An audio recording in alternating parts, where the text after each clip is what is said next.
बारे में पढ़ेंगे। और हिस्ट्री में आपका जो 10th का सिलेबस है, इसमें सिलेबस काफ़ी रिड्यूस कर दिया गया है। हिस्ट्री में बस 2 ही चैप्टर में पढ़ने हैं। नेशनलिज्म इन यूरोप, ये आपका फर्स्ट चैप्टर है। और फिर जो नेक्स्ट चैप्टर में पढ़ना है वो नेशनलिज्म इन इंडिया। बट हम क्या करेंगे, हम जो इंडिया वाला है, ठीक है, नेशनलिज्म इन इंडिया, इसको हम पहले पढ़ेंगे और फिर जब ये चैप्टर हमारा कंप्लीट हो जाएगा, then after we will study nationalism in Europe. अब यहाँ पे आपके बुक में पहला जो हेड है, पहले हम इसके इंट्रो के बारे में बात करते हैं कि मेनली इस चैप्टर में हमें पढ़ना क्या क्या है। इस चैप्टर में हम फर्स्ट वर्ल्ड वॉर को देखेंगे। फर्स्ट वर्ल्ड वॉर का इंडिया पे क्या इम्पैक्ट पड़ा और इंडिया पे ही इम्पैक्ट क्यों पड़ा, इसके क्या रीजन थे, इसके बारे में हम डिस्कस करेंगे। देन आफ्टर महात्मा गांधी का क्या रोल था, महात्मा गांधी के रोल के बारे में पढ़ेंगे। और वेरियस मूवमेंट जो महात्मा गांधी ने लॉन्च किया था, उस मूवमेंट के बारे में पढ़ेंगे। रॉलेट एक्ट के बारे में पढ़ेंगे। जालियांवाला बाग मैसेकर के बारे में पढ़ेंगे। और जो डिफरेंट मूवमेंट महात्मा गांधी के द्वारा लॉन्च किया गया है, जैसे कि non cooperation movement, civil disobedience movement, Mahatma Gandhi का जो फर्स्ट सत्याग्रह था, इसके बारे में हम डील करेंगे। और फिर हम लास्ट में साइमन कमीशन के बारे में पढ़ेंगे। साइमन और क्विट इंडिया मूवमेंट को पढ़ने के बाद ये चैप्टर हमारा फिनिश हो जाएगा। यहाँ पे इस चैप्टर में आपको पहली लाइन दिख रही होगी, the year 1885 marks the beginning of a new epoch in the Indian history.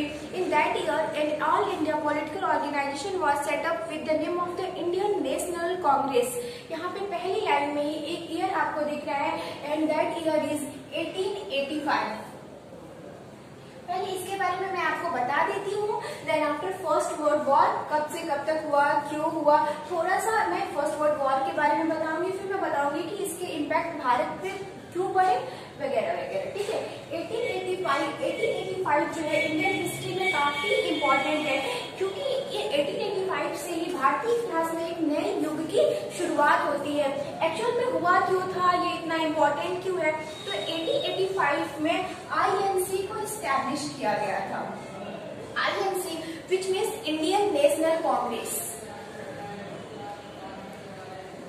Indian National Congress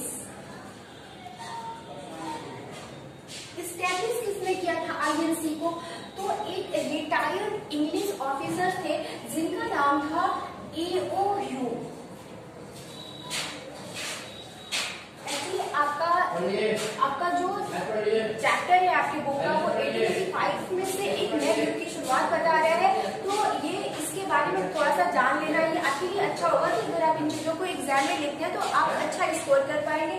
1885 Indian history में इम्पोर्टेंट इसलिए है क्योंकि उस टाइम का INC को स्टैब्लिश किया गया था, इंडियन नेशनल कांग्रेस को।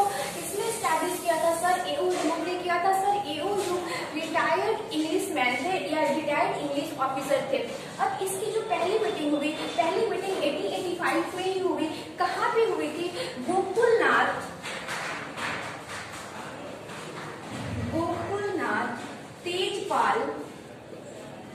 तेजपाल संस्कृत महाविद्यालय। गोकुलनाथ तेजपाल संस्कृत महाविद्यालय जो कि मुंबई में था, वहां पे मीटिंग हुई थी। और उस मीटिंग को कितने लोगों ने ज्वाइन किया, तो 72 डेलीगेट्स ने इस मीटिंग को ज्वाइन किया था। एक्चुअल में ये मीटिंग जो है वो पुणे में होनी थी, लेकिन पुणे में कॉलेरा फैला हुआ था, जिसकी वजह से मीटिंग को शिफ्ट किया गया बॉम्बे में गोकुलनाथ तेजपाल संस्कृत महाविद्यालय में इस मीटिंग को हेल्ड किया गया। ये कुछ ब्रीफ नॉलेज था 1885 के बारे में। कांग्रेस के 1885 से लेकर 1947 मतलब देश आजाद होने तक कई सारे कांग्रेस के अधिवेशन हुए, कई सारी मीटिंग्स हुए। जो इसकी ये आपकी पहली मीटिंग थी, ठीक है, ये फर्स्ट वाली मीटिंग थी जो कि बॉम्बे में हुई थी। और इस मीटिंग के प्रेसिडेंट कौन थे, इस मीटिंग के प्रेसिडेंट आपको मैंने बहुत बार बताया है कि WC बैनर्जी, ठीक है, WC बैनर्जी, व्योमेश चंद्र बैनर्जी ने इस मीटिंग की अध्यक्षता की थी। अब इससे रिलेटेड मैं थोड़ी सी चीजों को और बता देती हूँ। सेकेंड मीटिंग जो हुई थी वो हुई थी कोलकाता में, ठीक है, कलकत्ता में। उस टाइम पे उसको कलकत्ता कहा जाता था। प्रेसिडेंट कौन थे उस समय, दादा भाई नौरोजी थे। दादा भाई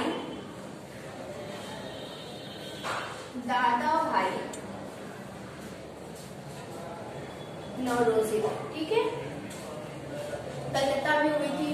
इसके बाद थर्ड हुई, फोर्थ हुई and up to so on, ठीक है। इंग्लिश में अगर हम आईएनसी की मीटिंग में देखें तो इंग्लिश आईएनसी की मीटिंग में जो पहले मुस्लिम प्रेसिडेंट थे वो बदरुद्दीन तैयब थे, जो कि थर्ड मीटिंग के हेड थे। आईएनसी की फर्स्ट फीमेल जो थी जिन्होंने लीड किया था वो एनी बेसेंट थी।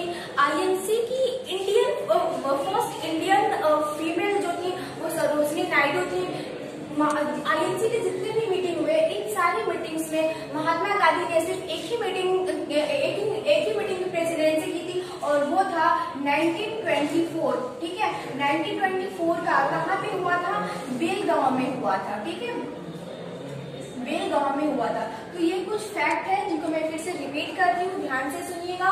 1885 से इंडियन हिस्ट्री की एक नई शुरुआत मानी जाती है बिकॉज 1885 में आईएनसी को स्टैब्लिश किया गया था। INC means Indian National Congress. किसने स्टैब्लिश किया था? Sir A.O.. ह्यूम ने किया था। ये एक रिटायर्ड इंग्लिश ऑफिसर थे। इसकी पहली मीटिंग गोकुलनाथ तेजपाल संस्कृत महाविद्यालय बॉम्बे में हुई थी। बॉम्बे में इसलिए हुई थी क्योंकि पुणे में उस समय पे प्लेग फैला हुआ था। पहले मीटिंग पुणे में प्रपोज थी, बाद में ट्रांसफर किया गया गोकुलनाथ तेजपाल संस्कृत महाविद्यालय बॉम्बे में। उस टाइम में 72 पर्सन ने इस मीटिंग को ज्वाइन किया था। कांग्रेस की सेकेंड मीटिंग 1886 में हुई, कलकत्ता में हुई थी। दादा भाई नौरोजी ने ज्वाइन किया था। दादा भाई नौरोजी को हम एक नाम से जानते हैं। किस नाम से जानते हैं? Grand old man of India, ठीक है, grand old man of India. That mean कि भारत के वायु विरुद्ध पुरुष। थर्ड मीटिंग जो है इसको लीड किया था बदरुद्दीन तैयब जी। बदरुद्दीन तैयब जी कांग्रेस के इतिहास के पहले ऐसे मुस्लिम प्रेसिडेंट थे जिन्होंने आईएनसी की अध्यक्षता की थी। उसके बाद आपका फोर्थ हुआ, फिफ्थ हुआ एंड कई सारी मीटिंग्स हुए आजादी तक।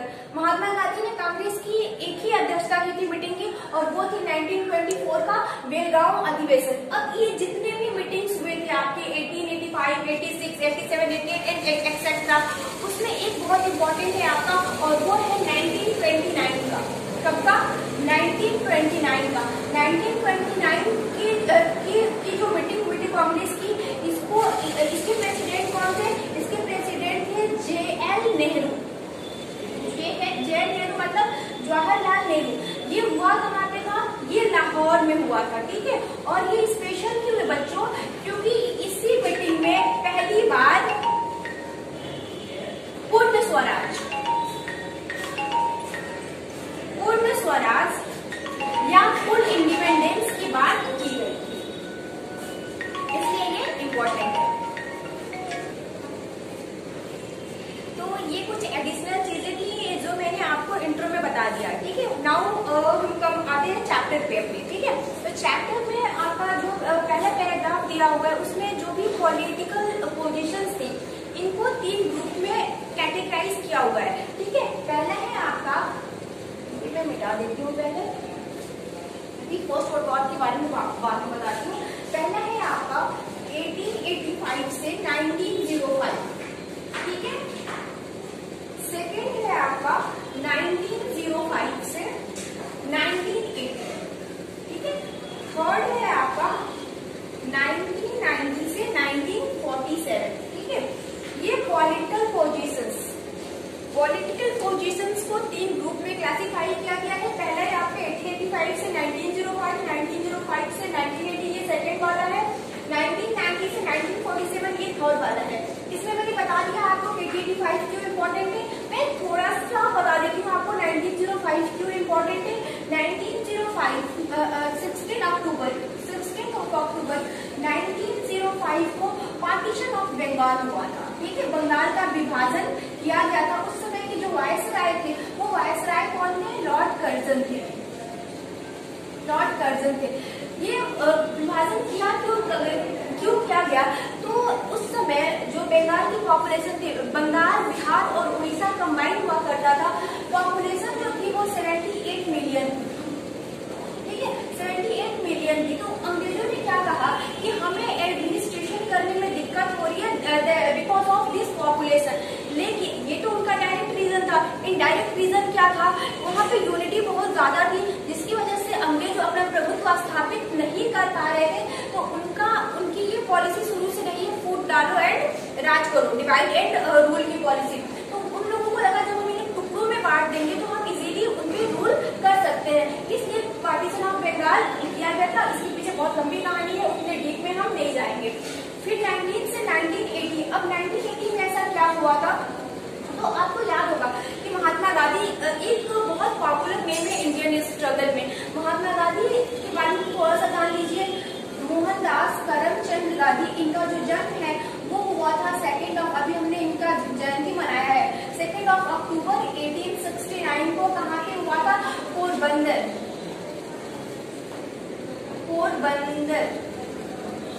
ठीक है, पोरबंदर कहाँ है? गुजरात में है। बाद में महात्मा गांधी ने वकालत की थी और कुछ टाइम के लिए साउथ अफ्रीका चले गए। साउथ अफ्रीका में इन्होंने कोई केस था, उसी केस को लड़ने के लिए गए थे। बाद में महात्मा गांधी आते हैं कब? इंडिया 1915 में। देखिए किसी ये घबराइएगा मत यहाँ पे। एनसीईआरटी के अकॉर्डिंग महात्मा गांधी इंडिया में 9 जनवरी 1950 को आते हैं। किसी बुक में, इवन अगर आप गूगल करेंगे तो पॉसिबल है 1960 बताए, किसी बुक में 1960 देता है, किसी बुक में 1950 देता है, बट हम एनसीईआरटी को फॉलो करेंगे। एनसीईआरटी के अकॉर्डिंग 1915 में महात्मा गांधी भारत आए और ये 9 जनवरी को है। 9 जनवरी को हम क्या मनाते हैं? प्रवासी भारतीय दिवस। प्रवासी भारतीय दिवस। महात्मा गांधी जब भारत में आए तो भारत में आने के बाद बैक टू बैक उन्होंने कई सारे मूवमेंट्स शुरू किए। मूवमेंट्स के बारे में पढ़ेंगे जब चैप्टर को हम पढ़ेंगे तब। उसके बाद हमारा 4th फेज जो है वो स्टार्ट होता है 1990 से 1947। 1990 में क्या हुआ था? 1990 में जालियांवाला बाग मैसेकर हुआ था, जालियांवाला बाग हत्याकांड। और 1947 ये ईयर जो है ना हमारे लिए बहुत ज्यादा स्पेशल है। क्यों स्पेशल है? क्योंकि इस दिन हमारा देश आजाद हुआ था। ठीक है, तो ये फेजेस है, ये 3 फेजेस में क्या क्या स्पेशल है, इन फेजेस को क्यों इंक्लूड किया गया है, ये मैंने आपको यहाँ पे डिफाइन कर दिया। अब हमारा जो बुक का पहला टॉपिक है the first world war. First world war के बारे में हम जानते हैं।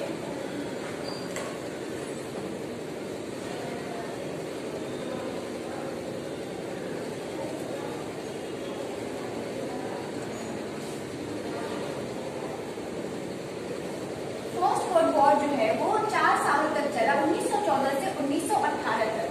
18 जुलाई 1940 को शुरू हुआ और 28 नवंबर 1980 को ये खत्म हुआ। ये टोटल चला था आपका 4 years 3 months 2 weeks। ठीक है, इस समय पूरा विश्व 2 टुकड़ों में टूट गया था। कौन कौन से? Allied powers and central powers. Allied power and central power.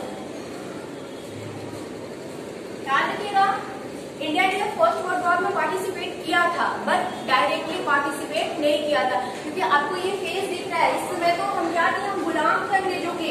1914, 1918, 1948 दिख रहा है ना, तो पार्टिसिपेट किया। अब एलाइड पावर्स में कौन थे? सेंट्रल पावर्स में कौन थे?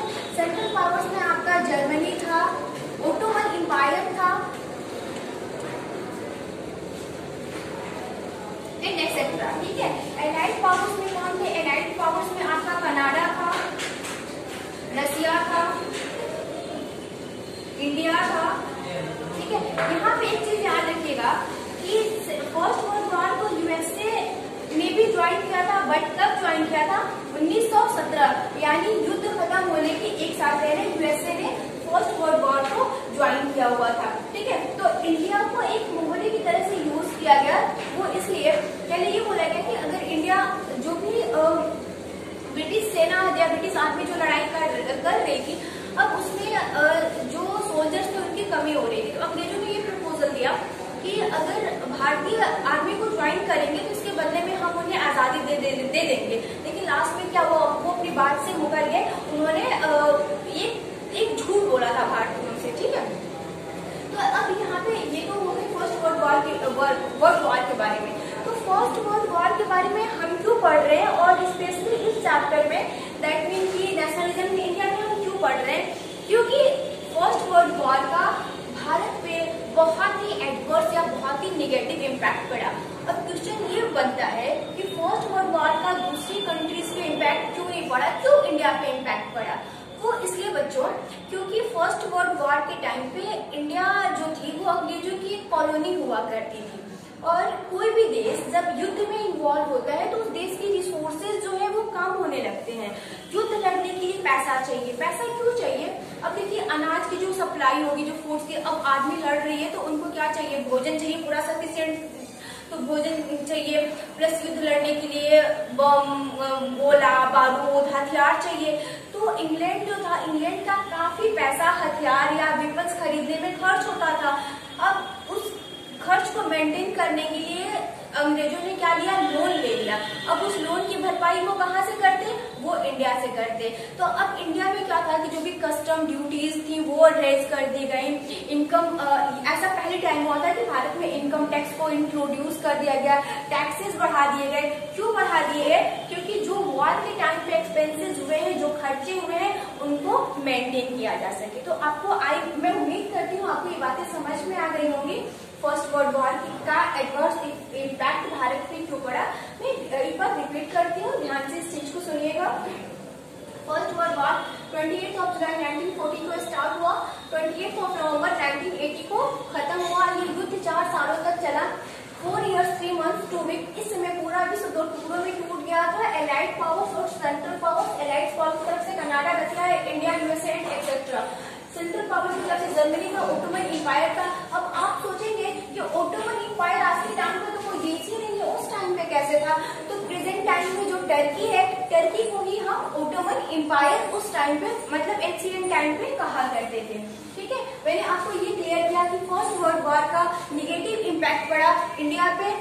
वो इसलिए क्योंकि इंडिया जो थी वो कॉलोनी हुआ करती थी, इनकम टैक्स को इंट्रोड्यूस किया गया, कस्टम ड्यूटीज को बढ़ा दी गई, नए नए तरीके के टैक्स लाए जाने लगे इंडिया में। अब इससे क्या हुआ कि जो लाइफ थी इंडियन पीपल्स की, भारतीय लोगों की, ये काफी टफ हो गई। और उसमें भी दूसरी प्रॉब्लम ये थी कि 1980 से लेके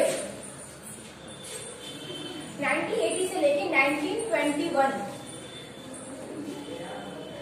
एग्रीकल्चर जो था वो अच्छे से नहीं हो पाया। ठीक है, अब एग्रीकल्चर जब खेतों में फसल नहीं होगी तो फिर लोग जो है वो भूखमरी के कगार पे आ जाएंगे। उसी में एपिडेमिक फैला हुआ था, तो भी प्रॉब्लम थी, काफी हार्ड से भारतीय लोगों को झेलने पड़ रहे थे। अब इतनी मुश्किलों के बावजूद अगर किसी ने टैक्स को बढ़ा दिया तो फिर ये तो बहुत बड़ी बात होगी। तो जो भी इंडियंस थे वो ये सोच रहे थे कि प्रॉब्लम्स अब खत्म होगी, लेकिन प्रॉब्लम्स जो थी वो हर दिन बढ़ती जा रही थी। अब ऐसे में उन्हें जरूरत थी कि एक ऐसा कोई लीडर हो जो उनको यूनाइट करे, और अब एक ही रास्ता बच गया था, और वो था क्या? रिवोल्ट का। और यहाँ पे एंट्री होती है भारतीय इतिहास में, इंडियन हिस्ट्री में, महात्मा गांधी की। कब होती है? 1915, दैट मीन 1950। अब महात्मा गांधी क्या करेंगे? सबको यूनाइट करेंगे और उनको तरीका बताएंगे। ऐसा इसलिए उस देखिए, जब भारत आजाद हुआ तो भारत में जो लिटरेसी रेट थी ये काफी कम थी। वहाँ उस टाइम पे जो लोग थे वो बस काम करना जानते थे, काम को अच्छे तरीके से करना नहीं जानते थे। इसलिए उनको जरूरत थी एक ऐसा लीडर हो जो उन्हें यूनाइट करे, जो उन्हें गाइडलाइन दे और एक प्रॉपर वे में चीजों को अरेंज करे। तो महात्मा गांधी आते हैं, क्या क्या करते हैं, कैसे प्रोसीड करते हैं, we will see in the next lecture. Thank you.